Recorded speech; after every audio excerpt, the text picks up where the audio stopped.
Now we have added rows and columns. So how do we remove them? Maybe you have some entries you don't want and you would like to remove them. So how do you do that? Let's start. Okay, so we are proceeding now. So sometimes instead of the word remove, you also see drop.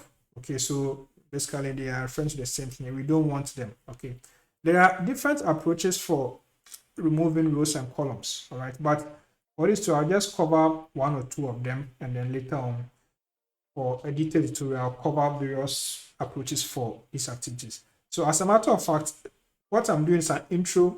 And so for some of the steps, there are different ways of doing it. It depends on the data you have. It depends on the data size. It depends on the data arrangement. There are a lot of factors. And so depending on what you have, then you apply the appropriate step or appropriate approach. All right, but this one will give you an overview of what to do, and then we can build on later. All right, so we are on removal of columns. So for removal of columns, I'll show you two approaches.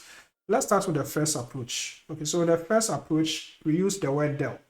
So let's just say we don't want the error column again. We want to remove it. You can just say del. You can say df, and you bring the column of interest. Okay, so this one is just similar to you just saying df. By this time you've added the del to it like this. Okay, so del is to remove. Okay, so this can also be used on list as well. All right, so this will remove the column. So let's execute this command. Nice. So now if we do a df, you realize that the column is no longer there. Okay, so this is how we do. This is the first approach. Now let's look at the other approach. The other approach, I prefer to use that. That one allows you to remove multiple columns at a time. And so I prefer to use that. And so the other one, we use the drop. Okay, so the drop can be used for both rows and columns. Now we are dealing with columns. So let's see how it's done. So the other approach, I think I'll just add this here. So approach 1, and I'll add this one here. Approach 2. So approach 2, let me just, yeah, that's fine. So approach 2, we use a drop. So we say df.drop, and then you bring your parentheses and you specify the column that you want to drop. All right. So you put them in a list. Okay, so let's say we want to drop, let's just drop one. Let's drop this one. Or you can use any name of here. Okay, you can use any of these columns, that's fine. At this moment, you are just practicing, so you shouldn't use the exact same column I'm using. Okay, you can use a different name and see what comes up. So these are strings, so I have to put them in quotes like this. So let's say I want to remove this. Okay, this is what I'm going to do, and then I'll bring a comma and I'll say access equals 1. So this access argument is important because that will determine whether you are moving from the row, that's the index, or you're moving from the list of columns. Okay, so it's always important to take note of that. So here we are removing a column, so the access is equals to 1.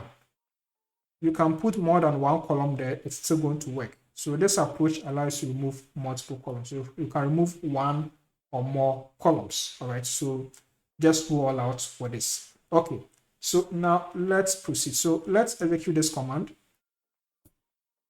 Okay, and we can see it's done. It's gone. Okay, so we don't see that one there. Okay, of course, if you do it this way, let's just call df again. If you do it this way, this is just going to display what the outcome will be. But if you want to make changes and then save it, okay, now if you do df, you get the column back. If you want to make a permanent change, okay, you can either assign this whole operation to another variable, or you can use the in place equals true. Okay, for beginners, for the sake of beginners, I'll just do this. I'll just use these two approaches. Let me just do it here. So let's just say new df I can just do this. Okay, so now if I say new df, I have the new data frame with the column of interest removed. All right, this can be done, or you can just use this approach, and you can just say in place equals true like this. You can say df, and you see that it's gone. But I will always advise you to be careful when using the in place equals true, because the change cannot be reversed. Okay, it replaces what was already there. And so to be on the safer side, you can always make a copy. All right, if you have your data, you can first make a copy which is there, and you can work on that copy so that the original one, it's always on chain. You can always go back to it. So don't worry, once you practice all these things, you become used to the system and you know your way around. Okay, so that's why I'm also giving you tips along the way. Okay, so now we can proceed. So let's do this. What we did was to remove or drop columns. You can also add another one. You can add other columns as well. So you can do this. Let's just paste this here. You can, if you have 2 or more columns you want to remove, you can add another one.